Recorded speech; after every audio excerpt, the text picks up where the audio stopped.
Good evening and welcome to another episode of the AlexAndMo Podcast. Tonight, Alex and I were rested after a short break for July 4th, and we welcome Aaron Borgmann at Rehab All Star, currently serving as a physical therapist and athletic trainer with the Kansas City Chiefs. They won the Super Bowl last season, and they've been two-time champions. So, Aaron, welcome to the show. Yeah, one quick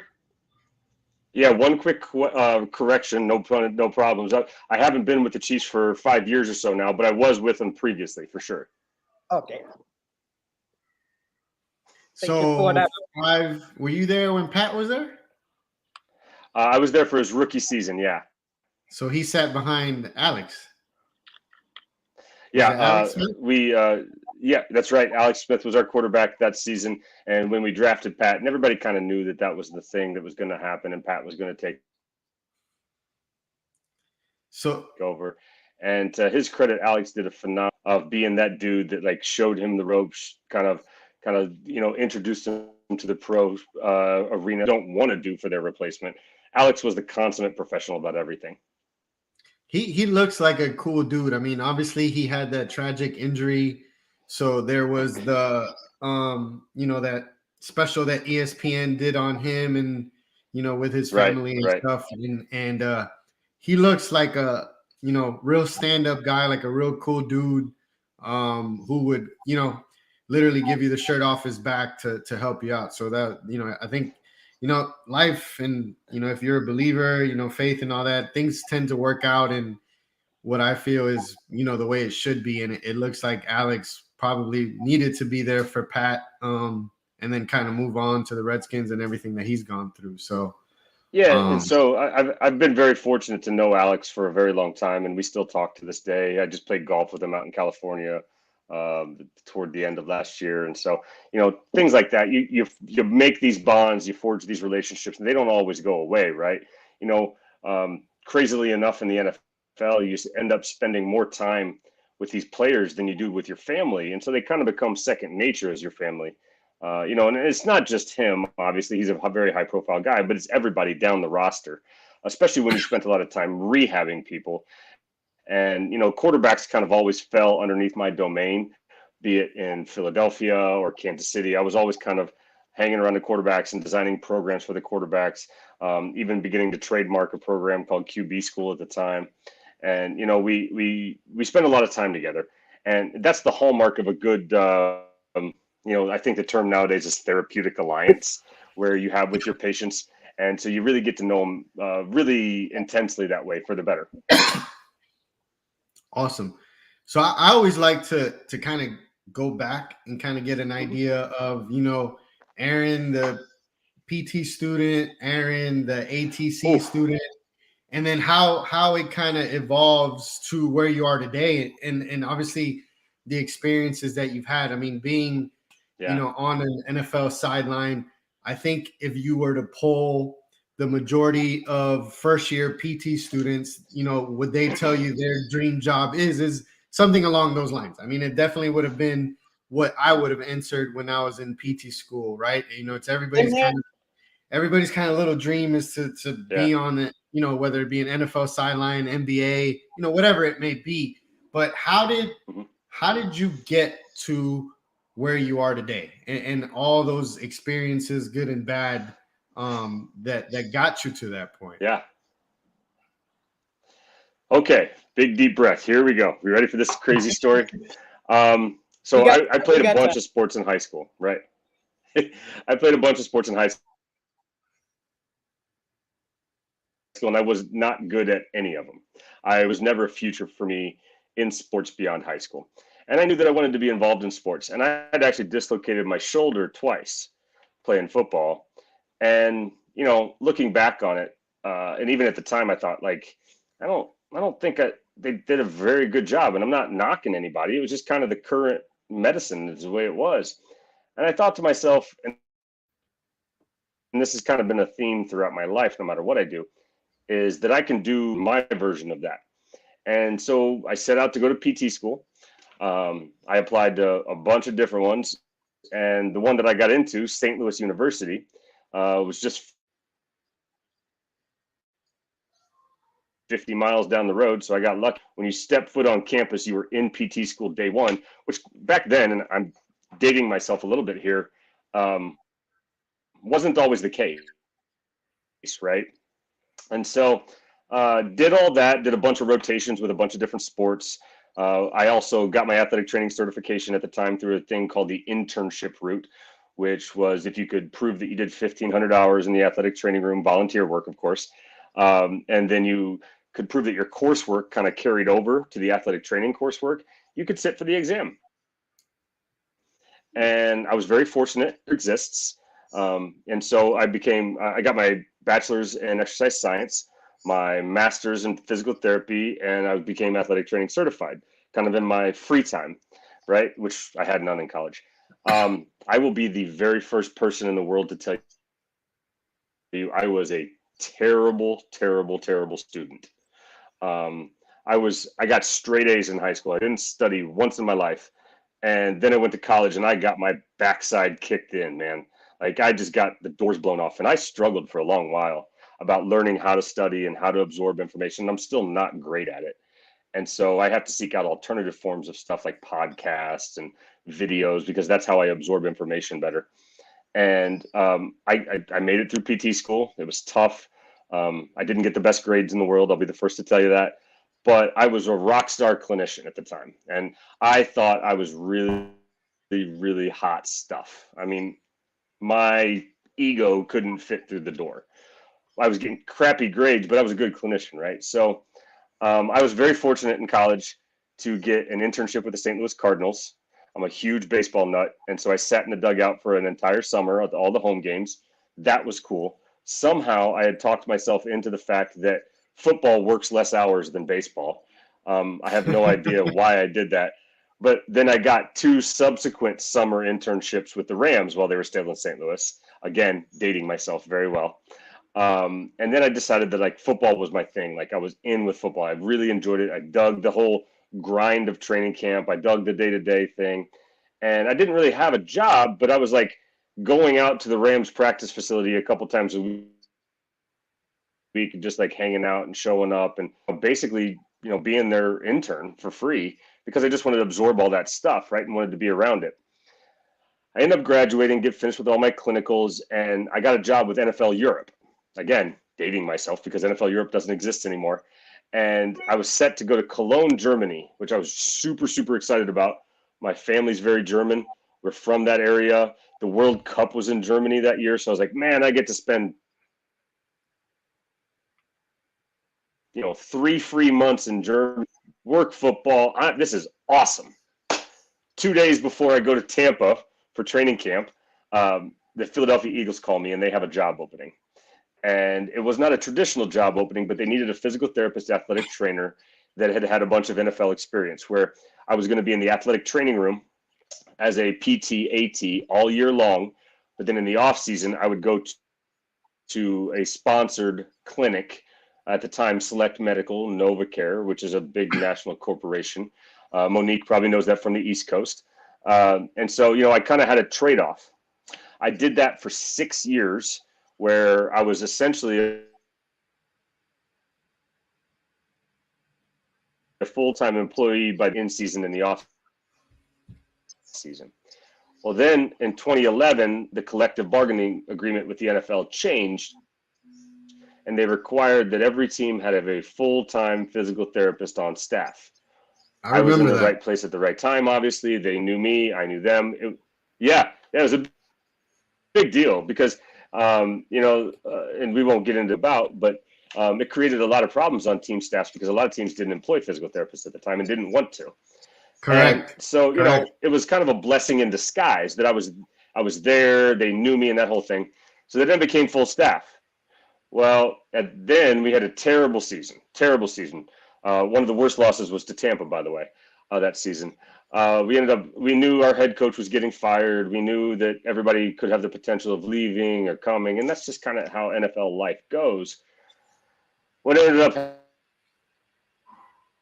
happening was our head coach, Andy Reid, about 3 hours away, and we'd been kind of looking about how to get back closer to home. We had a son, how that goes.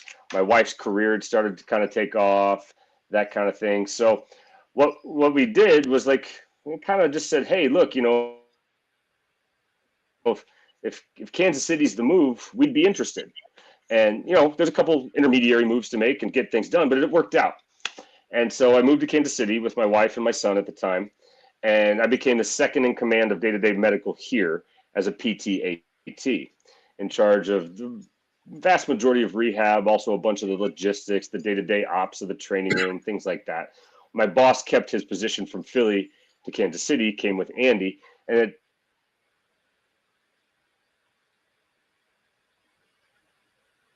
I had a great time here in Kansas City with the I was getting to the point where I have this problem, right? Like I have a 7-year itch where I always got to evolve and kind of do something new and do something different. And it's a blessing and a curse, right? And I think I'm the only person that has ever said out loud that I got bored with the NFL. I had a contract in my hand and I gave it back to my boss, and my boss's jaw just kind of dropped to the floor. He's like, "What are you doing? Do you have a job?" I said, "No."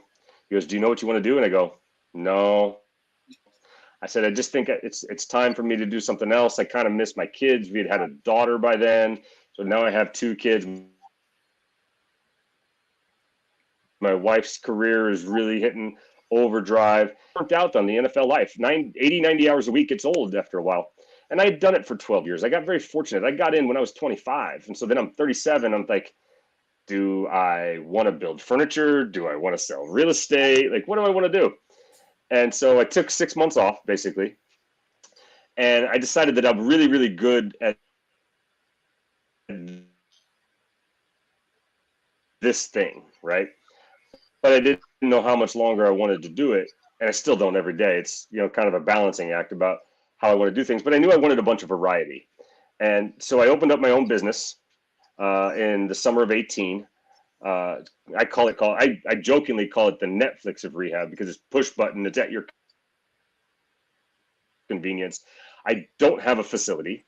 I come to you, the client, whether that means across the street or across town, or I hop on a plane, whatever it need be. I've had the great fortune to do a bunch of consulting for a bunch of companies and, become, part of a bunch of advisors for a bunch of that kind of thing. I've had a lot more flexibility in my personal life and, with my work life, working with docs that I want to work with and conditions that I work with. The great part about my life now is that I get to say no, which not a lot of people do when they enter, the clinic setting. I'm a professional sports sideline, and now somehow, freakily enough, I own my own business. It's just been a whirlwind, to be completely honest with you. And pause. No, I mean, that's great though. I do get the 7-year itch that you're talking about. Because you feel like, okay, I could do more. But in scaling, it's like, okay, you're at a new level, so you're at the bottom of the new level. So the feeling is like, oh, damn, did I do the right thing? So is it more like a concierge model that you have now?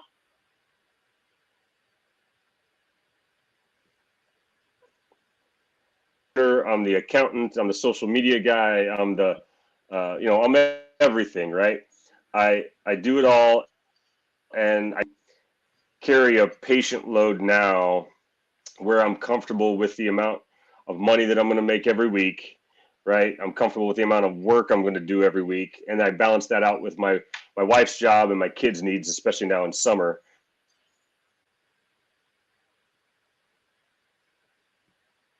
Where is your wife? Good. Is your wife in healthcare? Yeah, she's actually. I jokingly call her the brains and me the beauty, and she absolutely loved it when I said that. She's a trauma nurse by trade, but now she's a professor of nursing at the medical center here in town, Kansas City, Kansas University Medical Center. And she's the head of simulation for all. She's a rock star. Nice. Congrats to her. That's awesome. I'm on her coattails now. Just riding along. Hey, Take it while you can get it. Okay. Yep. That's awesome. Hey, That's I get to golf more and fish more now and barbecue more, so everything's great. Yes. Life Speaking is of good. barbecue, Life is good. you barbecue tonight, right? This evening. I did. I got home early this afternoon and I threw some stuff on the grill. As I was saying to you beforehand, Mama was at book club tonight, and so was me and the kids. And I made a bunch of lamb ribs actually, and the kids devoured them. So I must have done something right. In the Nice.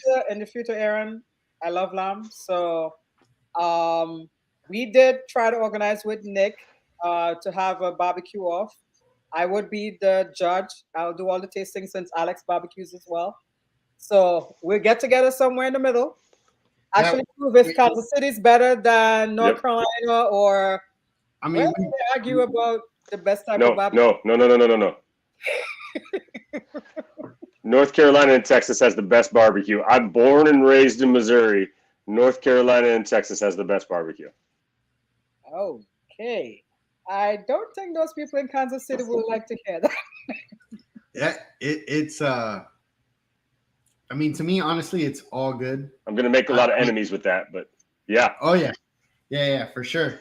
But yeah, Mo and I jokingly like we gotta get together at some point and just have a bunch of smoke going because the little sub PT Twitter world that we have with the grilling and the smoking, like it's some good stuff that comes out. But I wanted to ask you, what was the one thing that you would say to somebody who wanted to attempt to break into the NFL world, because that's the world but I mean obviously it can apply to professional sports, because I feel like you either at the right place at the right time and or the right person, right? Because it's such a small world. There's only X amount of spots, and usually the people that have those spots, like yourself, keep it for a certain time.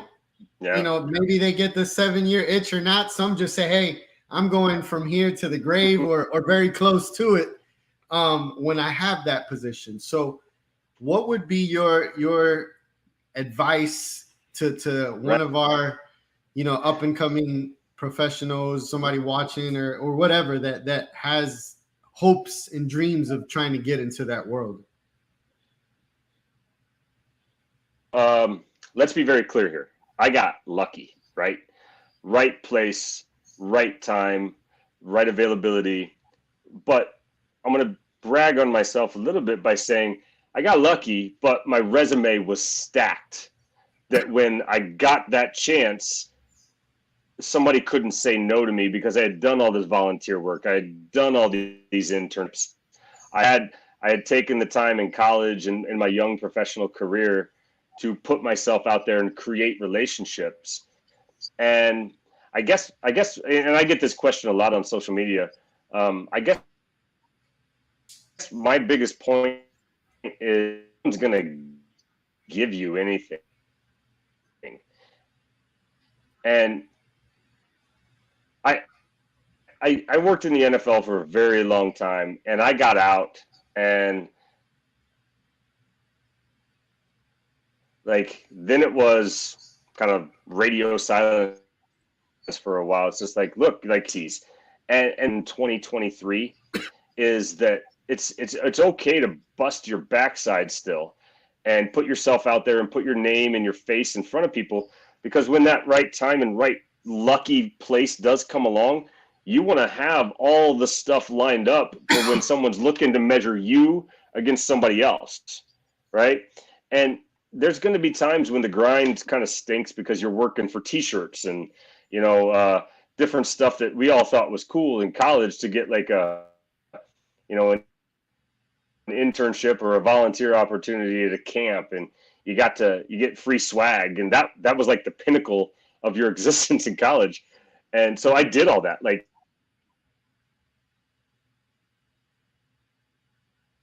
I didn't have a ton of social life in college because I was always working Rams or this and that. And you know, that was a trade-off for sure. And there's always a balance with that kind of stuff. But I guess my overarching point is that people are looking for people that they know they can do the job and have experience. And if you just get out of college and now say, now I'm going to start with my experience, you're almost a little bit behind to some extent now, because you have all this extra time in college that you're never going to have any other time, right?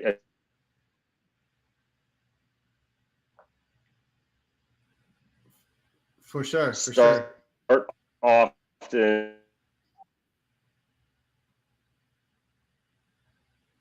And don't worry if you don't get paid right away, because 99% of opportunities are just like sticking your neck out there and doing the work and proving that you can do the job, quite frankly. And I think that stands out more than anything in creating relationships. You're quite correct. Building relationships is important.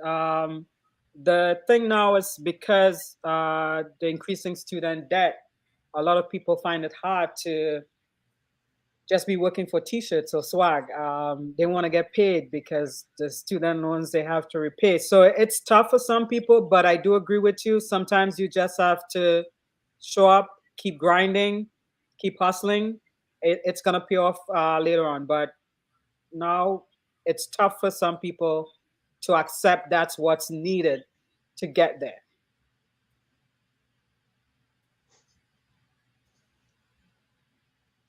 Yeah, absolutely. I mean, I think everybody wants the easy. At least that's been my experience. Yeah, for sure. Now, speaking of students and, you know, grinding and that stuff, on your Twitter, you had mentioned something about your thoughts on residency, right? So I did a sports residency coming out of PT school, because, again, what I wanted to do was be the sports PT guy. So I did the residency. I thought it was beneficial to me. Sure. But kind of along with what your thought was, it's a very unique situation because it depends on what that individual is wanting to accomplish and also what sort of responsibilities they carry, right? When I finished PT school, I was single. I had nobody to worry about but myself. That's not always the case for somebody. If I wanted to do a residency now, married, 2 kids, absolutely no way. The time, the financial constraints. So, you know, it's very easy to say, oh yeah, everybody should do them, or no, you shouldn't do them. But there is no one size fits all. No, there's not. And my whole thing about residencies is I thought long and hard about it. And I was at a time period where they were doing the transitional DPT, where they wanted us to stay in school 18 more hours to get that doctorate.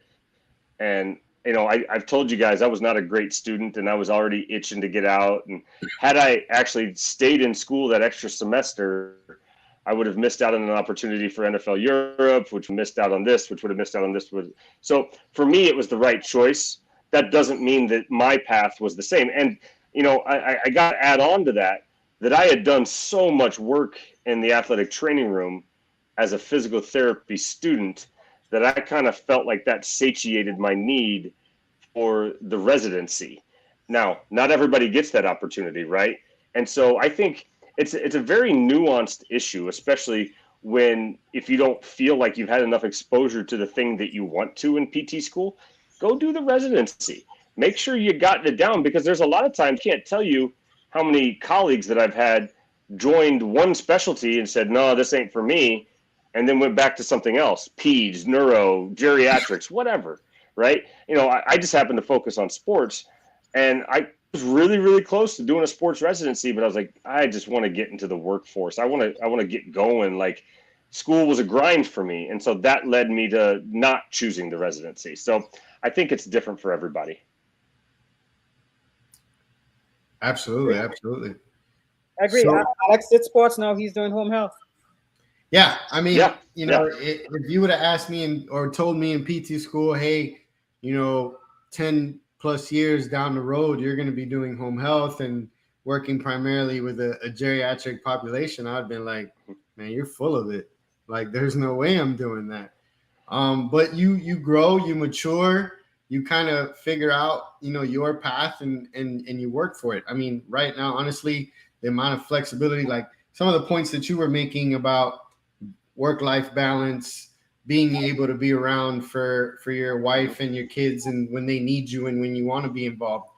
That's something that for me is basically a part of my world in home health because I have that utmost flexibility, right? I'm able to control that work-life balance. I'm able to, when my wife was pregnant with both my boys, I was at every doctor's appointment.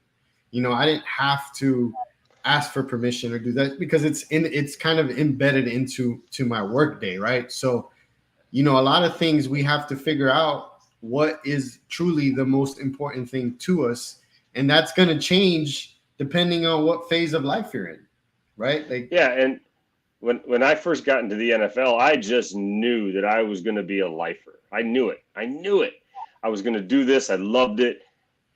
Well, not only did I change, right? But the league changed and how medical care deliveries changed and the players' attitudes changed. And none of that's bad, but it's all something that has to go into this big nebulous of how we go about our everyday lives, right? And stupidly, very egotistically, I thought, man, when I get out of this gig, everything's gonna go south. Guess what? They still played games on Sunday, right? They didn't stop the league just because I left. I was really good at my job, but guess what? They still played games every Sunday, right? And so, it's a little bit humbling in that regard. And you're like, okay, well, life goes on. But now I've got this other thing over here now that I'm cultivating. And it's been fun, and it's been terrible, and it's been amazing, and it's been awesome. And, it's just different. And that's okay, too. And I think we pigeonhole things too much, especially in our profession. And I think if we kind of lose sight of the forest through the trees kind of thing. And there's a balance for everybody, and everybody's balance is different, right? And so I think what's important is to find what works for you as opposed to doing what you think everybody else does or what you think is right or what is popular, all that nonsense. I'm glad you touch upon the ups and downs of entrepreneurship. All three of us here are business owners. A lot of people glamorize the great things. So what are some, if you don't mind sharing, what are some of the challenges starting your own business that you've experienced? So, well, as I was telling you before we got on, I was the guy in college that was never, ever going to be private practice. Never. Didn't take one business class, said, nope, I'm never going to do it. And here I am this amount of years later, and I'm almost 5 years in now to own my own business. I asked so many questions. And when I structured my business the way that I did, it was a very specific reason because I did not know a lot, and I did not want to lose my house, and I didn't want to lose my kids' college funds and, things like that. So, I talked to some smart business people. I did not open a facility by design. I am a mobile therapist that lives on a border of 2 states, so I have to be dual licensed and dual accredited and duly insured for everything, right? And so, asking all those questions and finding out those answers between 2 states and 2 practice acts, I can dry needle in one state, I can't dry needle in the other. I don't dry needle much at all, by the way, very, very little. But the point being is you have to figure out what all this is, right? I don't accept any form of insurance. I'm cash based. So what does that mean? That means I have to record things differently in an accountant ledger. I have to provide bills to people who want them correctly so they can turn them back in. And so, all of these things I learned pretty much by failing, essentially. And I failed. I'd like to think that I failed upward a little bit, right? Because you do something wrong and that's fine. Just don't do it wrong again. And so, it's been a trip. It's been a journey. And I'm happy with where my company's at. If a different, more exciting opportunity comes along tomorrow, well, maybe that's the thing. And I kind of structured my company to where I almost don't have any overhead because I don't have a facility. So if I want to get out and I want to do something else different, then I can do it tomorrow, right? And so, there's pluses and minuses to all of that. But again, per our discussion, that kind of works for my life right now because I can hop on a plane and go take care of somebody. I can drive 5 minutes. I can drive an hour. I can drive to St. Louis. I have clients all over the Midwest. But it's afforded me amazing opportunities to go take care of people in some crazy places. Like I spent a week in Montana last year, taking care of a private client. I spent, all of the beginning of 2021 flying back and forth to Charleston 2 days a week. I think we limit ourselves by our own limitations, not because of what we're able to do, right? If you want to do something, just go do it. Figure it out along the way. It's a quote from a famous comedy show, but say yes and figure it out until you get there, right? Yes, so that's kind of what I did. That has been my motto for the past 3 months. So yeah, Alex is finally excited because I told him, you know what, Alex, I'm just going to take a vacation. I don't care where. I'm just going to book a ticket. And I'm going to go first class too. So yeah, well, I'm on a golf trip next week going first class. So I get it. I still haven't got the first class part. I take tons of vacation. Like I'm a firm believer in, at least a day a month I take off, if not more. But for me, it's like, having that balance again, like spending time with my wife, my kids, and doing things, experiencing things like, you see all these like, and you'll relate to this, Aaron, as being a father. It's like you only get a certain amount of time with them wanting to be around you, wanting to do things with you, or wanting to share that, right? So to me, it's like, man, I just can't let this pass me by because I don't want to regret. Like I don't want to look back and yes, I was successful professionally. I was happily married and life is good. I'm very blessed, but I don't want to be like, man, did I do enough with my kids? Like, did I create those memories for them? Right. And now it's just like figuring it out. Like we'll figure it out. Like, let's go do it. I'll figure out how we're going to make it happen and everything that goes with it. And I want to be very clear. I loved my time in the NFL, right? The thing that got me was I had 2 kids by the time I got out, and my wife was sending me videos of the kids doing stuff. And I actually saw a neighborhood parent in the background pushing my kid down a hill, snow sledding. And I was like, nope, that's it. I'm good. Like I can't do that anymore. And it wasn't that one moment. There was a culmination, right? And that's specific to me, right? And I want to be very clear about that because some of my best friends in the league still, they have huge families and they do a great job. And it was the way that I wanted to live my life and hang out with my family, and I wanted my wife to have her kind of shot in what she wanted to do, because the right, wrong, or otherwise, the spouses in the NFL don't do a whole lot but take care of families. There's exceptions, obviously. I'm just saying the vast majority. And my wife is a very busy professional person, and she deserved, that shot as well. And she can't do that when she's taking care of the kids all day, every day. So, and the kids were younger then, and now they're a little bit older. And, my kids are playing all kinds of sports and doing all kinds of activities, and I drive them to those things, and I get to watch that now. And, we have found our balance, right? Where this time period where she's coming, I'm going, she's coming, like, it's all specific to us. And what I think is more important in 2023 than anything is that every single person finds that for them, right? You may not have kids and you want to grind that 80 and 90 hours a week. That's awesome. You may not have a spouse that you have to have these kind of considerations. that's fine too. I'm not chastising anyone for their choices. I think that's the beauty of our profession, that you can have all these options. What I think is important, that everybody finds how it works for them. And then when you find that, you're comfortable with it, right? Because I have this thing about voting, right? You can't complain if you don't vote. No matter who you vote for, you can't complain if you don't vote. Well, the world of physical therapy is kind of the same way. There's a lot of thoughts on every side of every issue in our profession, right? Well, if you're not going to take action and try to change or better your situation if you don't like it, well, then you can't really complain, right? And so you have to figure out what works for you. And I think that is the biggest thing that we can do, in our profession, and as family members and good spouses, good friends, all that kind of stuff, right? And it's tough. It's extremely tough.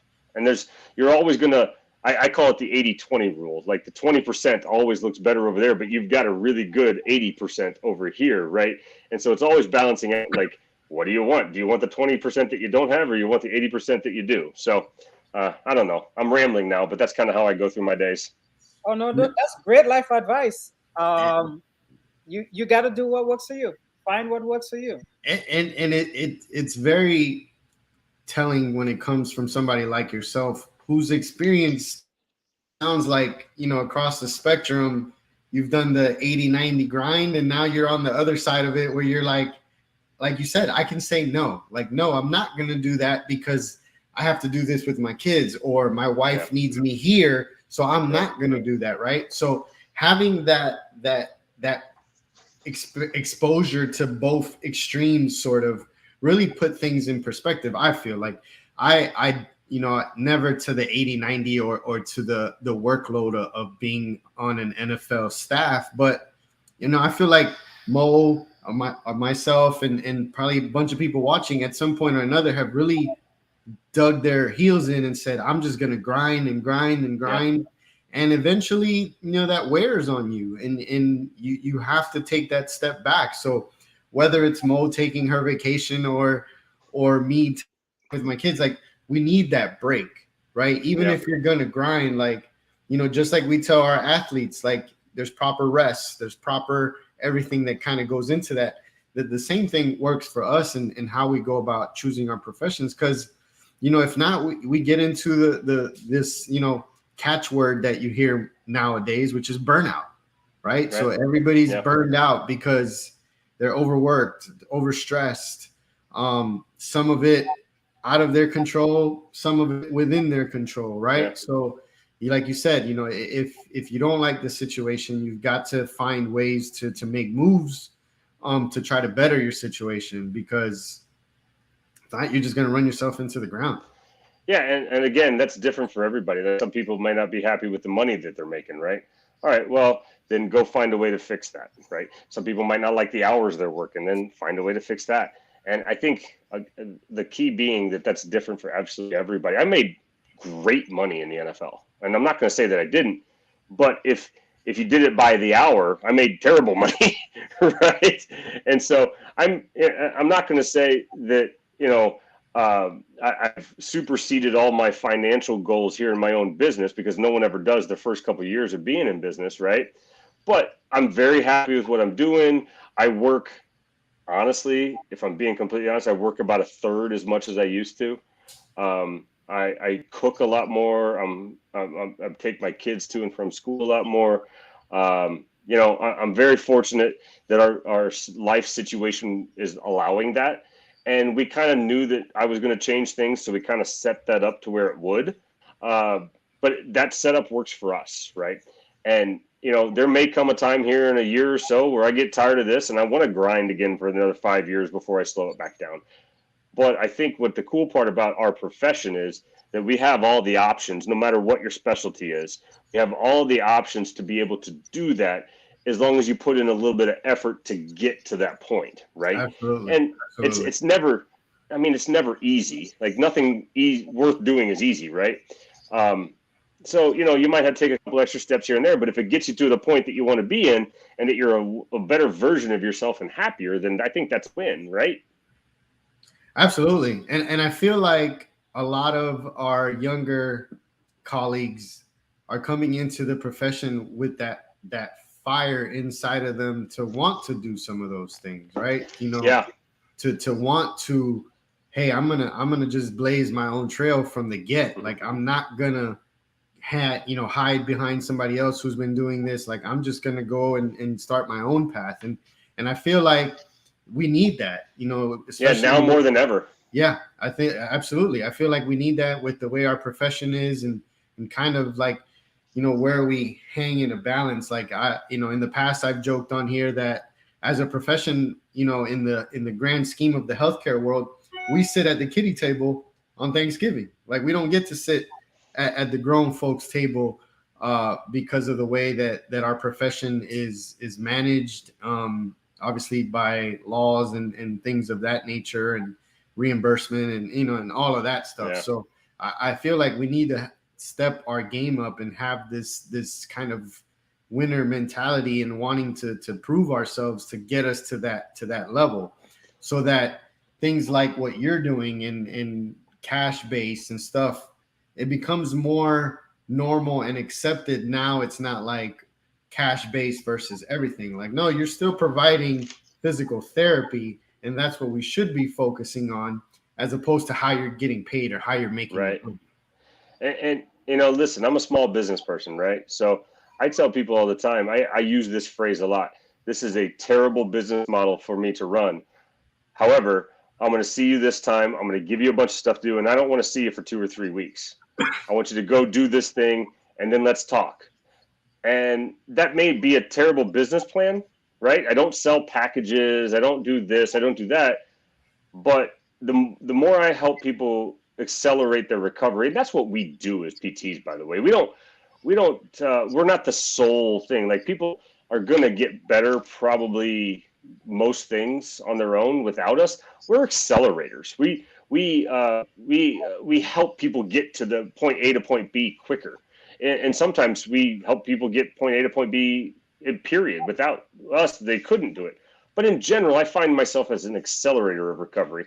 I tell people all the time, like, you don't need to see me 3 times a week. You need to go do this. And if we can make an agreement that you're going to work at this, I can see you for less money than what you would pay through copays on the outside, through whatever. And you're going to do fine. Just do X, Y, and Z.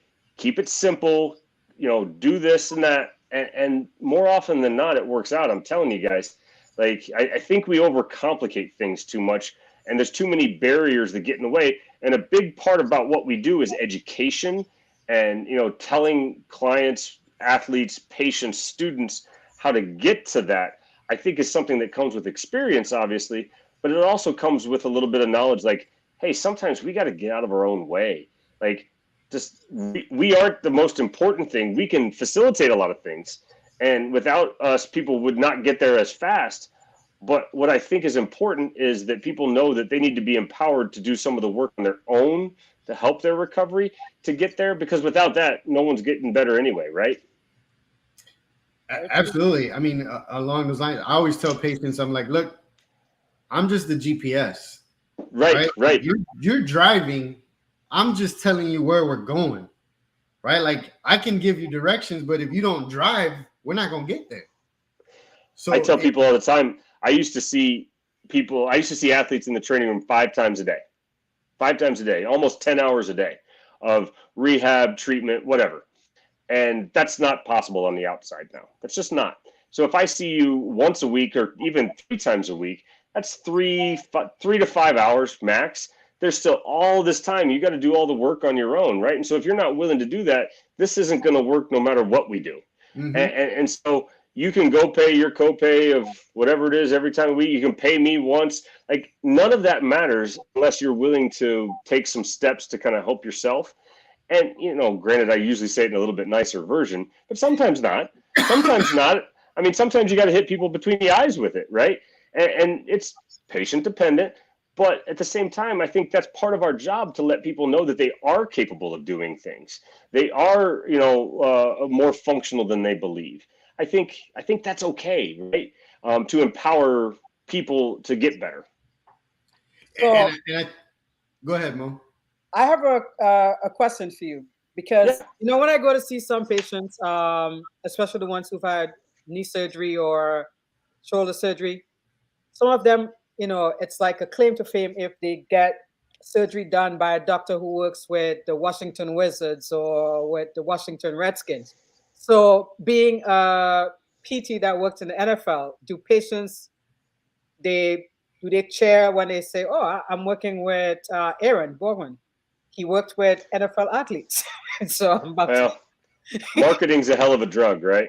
And so, yeah, I mean, I'm not going to lie to you. I that's a calling card, sure, but there's patients. Look, I think we're all very good at what we do, but none of us gets it right all the time. And so, I think you try to hit the bullseye as best as you can. You try to get the vast majority of people better the vast majority of the time. And no matter where your background is, that could be at a extremely rural clinic in western Nebraska. And if you're still getting most of the people better most of the time, I think you're doing your job, right? You're never going to get them all right. We all have cases that we wish went better, or people that didn't come back, or whatever. I think I try to look at it in the margins as opposed to the extremes, and try to say, like, hey, I think I did a good job here. And if that means that I helped somebody because they heard that I did do something in my past life and my past career, great, right? Yeah, does it help business? Absolutely. Does going to a doctor or a physician that works with a professional team always your best route? Absolutely not. They have great marketing agencies and they pay a lot of money for those sponsorships, right? That doesn't mean they're the best doctor in town. That just means that they happen to be prominent. So, and it's like I say about PTs, right? There's Cadillacs and Chevys. Sometimes I'm a Cadillac, sometimes I'm a Chevy. I want to be a Cadillac all the time, but occasionally I'm a Chevy. And sometimes I have to refer out to somebody that I don't understand a spinal condition, or, something that I'm just not as good with, like a Tommy John, and I'll refer across town. I'm not great with elbows. I'm pretty self-aware about that kind of thing. And so I try to stay in my lane and take care of the things that I know that I can do a good job with and have success with. But guess what? Somebody over there is just as good as me at something else. And so I think there's also enough patients and clients to go around for us all. And, I think that's something that's okay to understand. And if a person prefers somebody else to you, that's fine too. Like, there's nothing wrong with that, as long as that person's getting better and maybe you help that person find the person that gets them better. That's all good. Like, I don't lose sleep over any of that kind of nonsense in the competitive industry that we're in, because I know eventually it's going to come back around and I'm going to help somebody else for that person. So at the end of the day, I just try to get better what's in front of me. Absolutely. I think right there, man, you dropped a couple nuggets, because that's what it boils down to. And I'm of the same mindset, right? Like, I've been on the show before and I've said that there's more than enough patients to go around. Yeah. Right. We don't need to fight over patients, because there's more than enough patients. There's a lot of patients that don't even have access to us or somebody like us and we're over here fighting about, two patients over here. Right. So number one, there's more than enough patients to go around. Number two is, which I think is a very important one, is knowing when you're not the right person.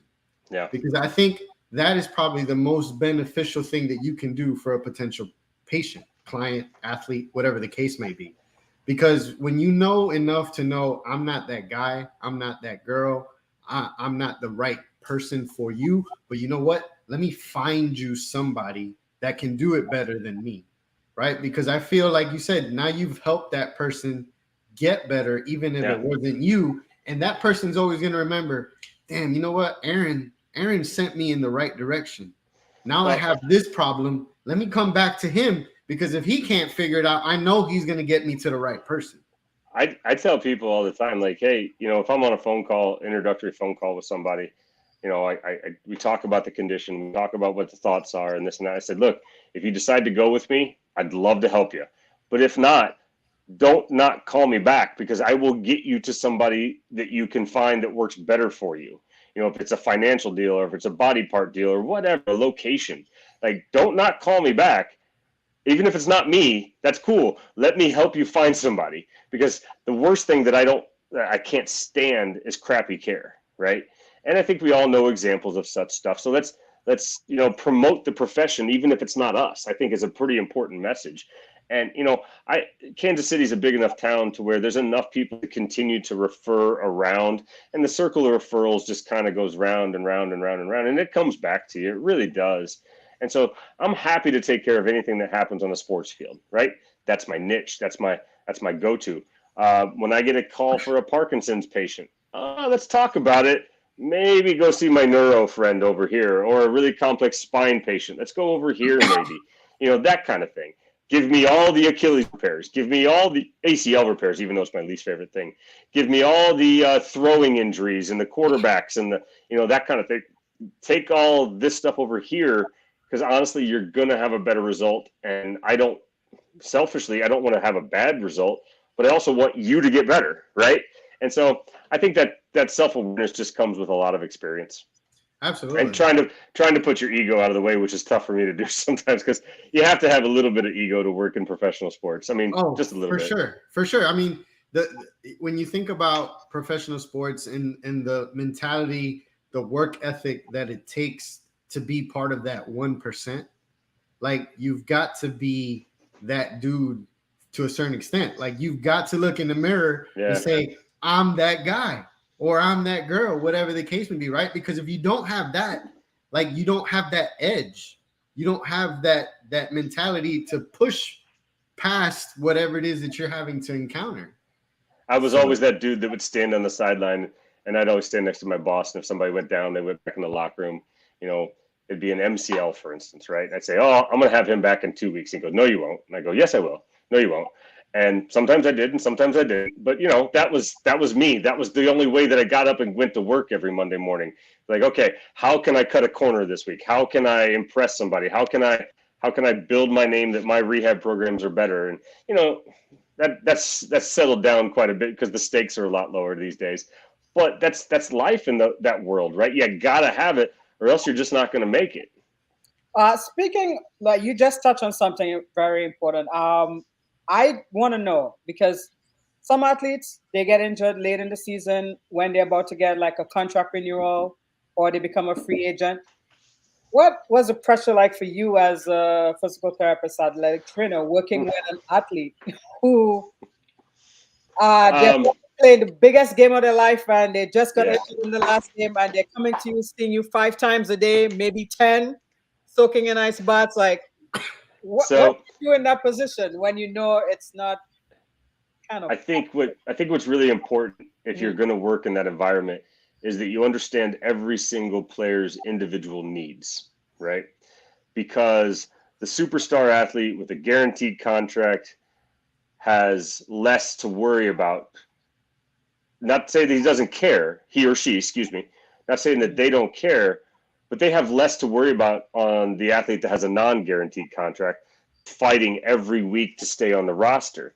That person is going to push through more than likely, because they know they have to, right? And so I can't tell you how many times I've had somebody come to me and go, yo, Aaron, this is a contract year. I got to be on the field this week. Okay, let's do it. Let's figure it out. Let's figure out how I can get you to Sunday. Or, hey, I've got incentives that I got to meet. Let's do this. Let's figure it out. That's real. Like, that's actually very, very real. And to your point, Mo, toward the end of the season, it gets even more real. Even if the team's not going to the playoffs, even if there's nothing at stake for the team at large, individuals all have their own needs, right? And so I think if you take a step back, and one of the things that bothered me the most every time was guys would come in, and not everybody, but some people would. They'd be like, "Oh, you work for the team. You're just trying to throw us back out there." I'm like, No. You don't get it. You don't understand. If you're on the field, that means I helped put you on the field. That makes you look better. That makes me look better. That helps our team win games. Hopefully that includes playoff bonuses and rings, right?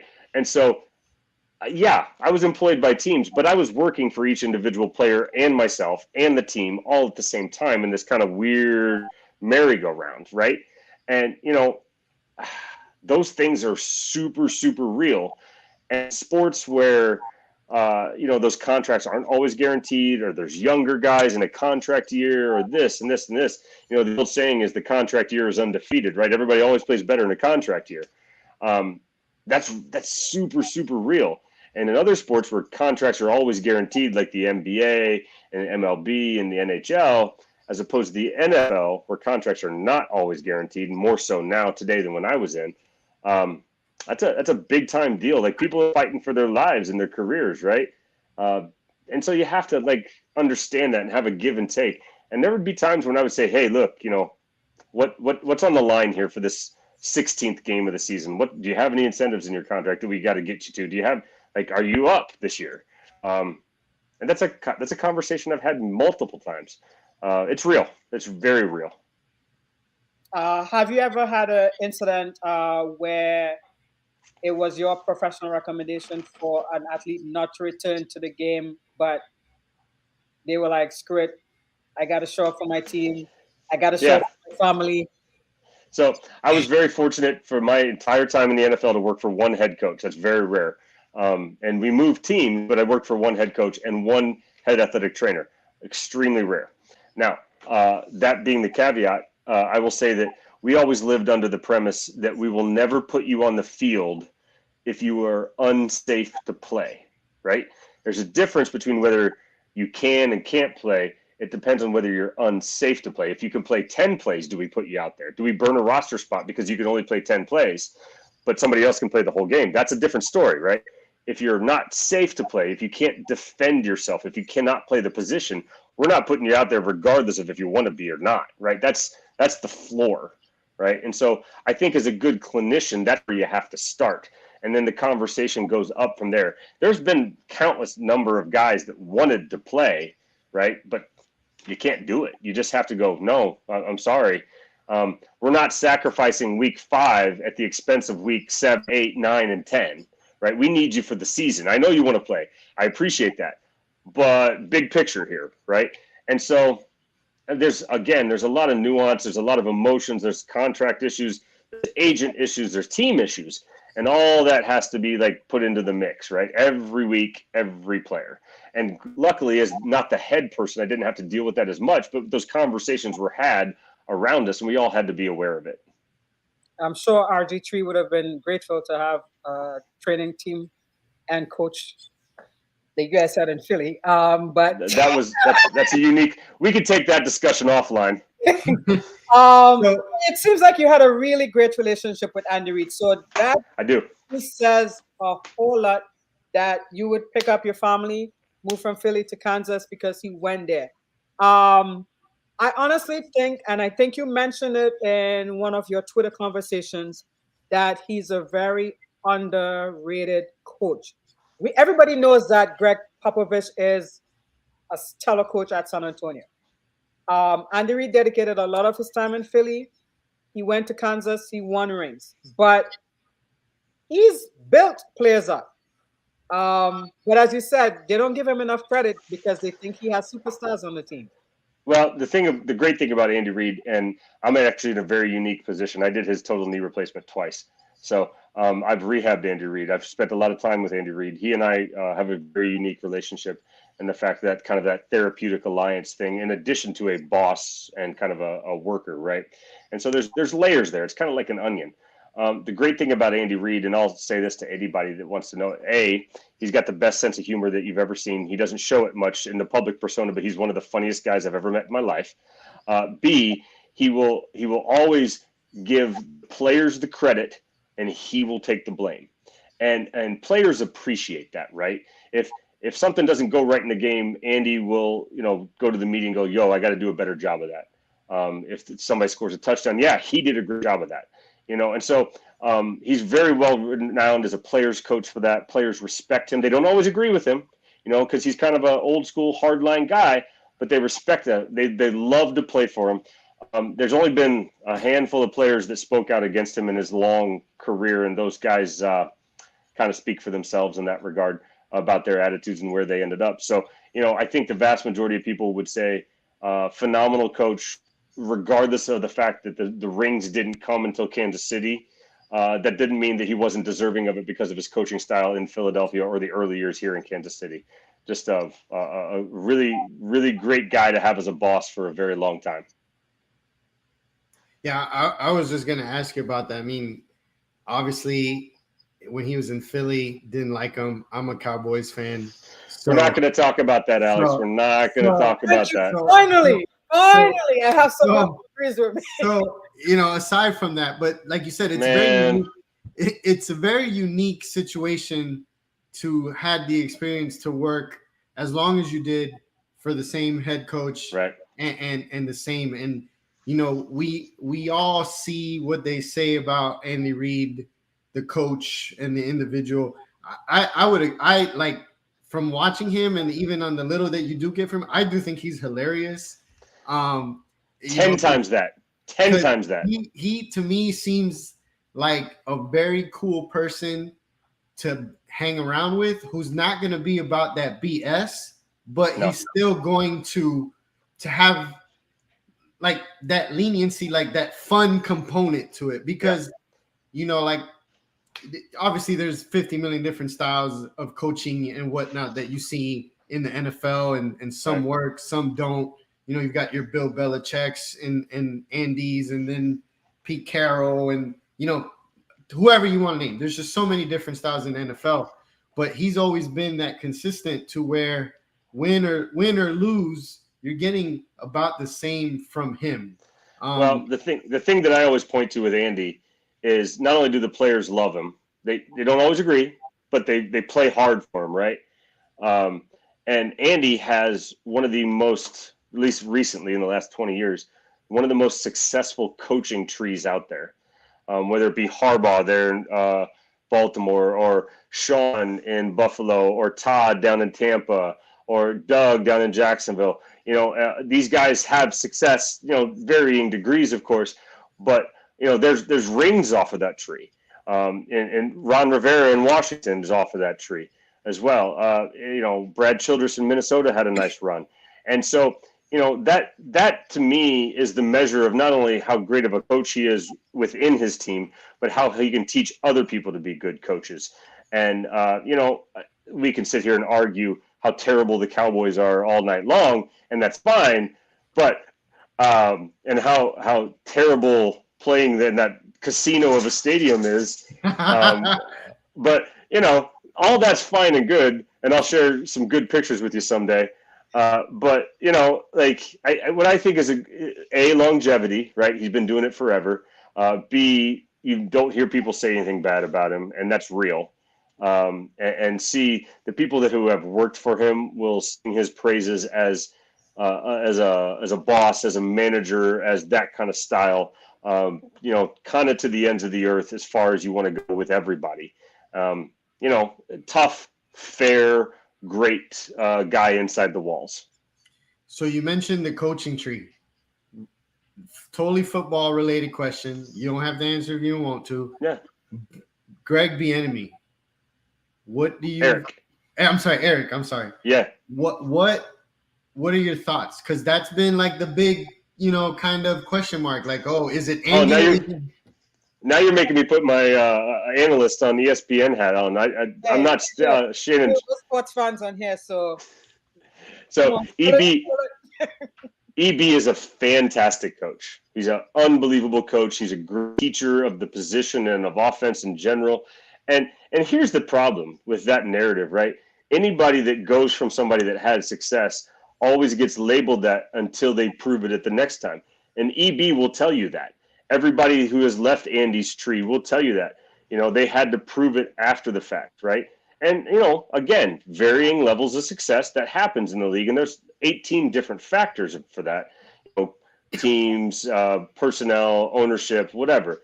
What I can do is I can vouch for you after being around EB for as long as I was, that you're not going to find anybody that cares about his players more than EB does. He's going to ride you, and he's going to make sure you're doing the right thing, but he's going to get the absolute most out of you. And, he's a fantastic teacher of the game. I think that he's a wonderful person. He's fun to sit and talk to, and he's just a great coach to work for, because the best thing that I liked about my sports medicine career at the NFL is coaches that understood what you were trying to tell them and didn't get in your way and go, no, I got to have him now. Or you're wrong. I played through this. I played through that. No. He goes, okay, great. Just let me know when I get him back. Cool. Fine. Well, that I can work with that, right? I'll keep you updated, and we'll get him back as soon as we can. So we had a great relationship. I love DB. Still do. Awesome. Wait, he's in Washington now, right? Yeah, he's the OC. OC at Washington. Well, yeah. So selfishly, I hope he does real bad, and then we can continue to go from there. But as we get close to wrapping up, there was something that was on your Twitter that I saw your response. I had seen this before you even responded, but then I saw your response, so it made me think, and I was like, you know what? I'm going to ask him this. So there was a post where somebody said, would you rather be given A, $1 million, oh man, or B, have 10 carries in an NFL game to gain 5 yards for 10 million? So full disclosure, when I first saw that, I was like, I think B, 10 carries to get 5 yards. If you average half a yard, you'll get there. But okay, that's fine. So you've been down in the trenches. You know what it's like. Your response was take the million because there's no way that you're getting the 5 yards. Tell me about that. Alex, come on, man. Like there's dudes that get hurt out there that do this for a career that get peeled off the turf. First of all, there's no guarantee that you're even going to get the handoff correctly. Second of all, there's no guarantee that the offensive lineman does the right thing. And then, a Chris Jones or an Aaron Donald comes through the line and crunches you. You're not getting up. You're just no. I didn't think of Aaron Donald. I mean, just and if you happen to make it back to the line of scrimmage, you think you're pushing through that? No, there's NFL running backs that can't do that. And so take your million. Have a great vacation, smoke a bunch of meat, and just live high on the hog on that 1 million, because you're throwing away $1 million if you choose B. I'm just telling you right now. It's not happening. Fair enough. All great points. Man, Aaron, thank you so much, man. We really do appreciate your time. It was awesome. It was awesome to get to hear, your story, and hopefully it's inspired some of our listeners and watchers to want to kind of blaze their own trail, so to speak, in the NFL. But you're doing awesome stuff, and awesome, great experiences, great stories, man. So really, really do appreciate your time for coming on the show with us. Yeah, thanks so much for having me. And if I may, it's funny that you pointed out that Twitter post. I love probably too much to interact with people on social media. So if anybody has anything that I can be a resource with, I'm happy to do so. I like to mix it up. I'm obviously very opinionated, probably to my detriment. But I like to learn on social media and learn from people way, way smarter than me. That's how I do a lot of my learning these days, through social media and podcasts and stuff like that. So this has been fantastic. And I appreciate you guys for having me on. Absolutely. Anytime. Thank you. And everybody, it's okay to pivot. Even if it's not a 7-year itch, you can pivot. So, yep. Absolutely. All right, everybody, have a good night. Thank you to our followers. Continue to like, share all the posts, follow us on all of our social media platforms. Follow Aaron if you're not following him as well. Good stuff on his Twitter and whatnot. And we're getting closer to football season. All right. Well, you enjoy your golf trip, man. Hit them straight. Keep it on the short stuff. And we'll see you guys next time. Thanks, guys. Good night.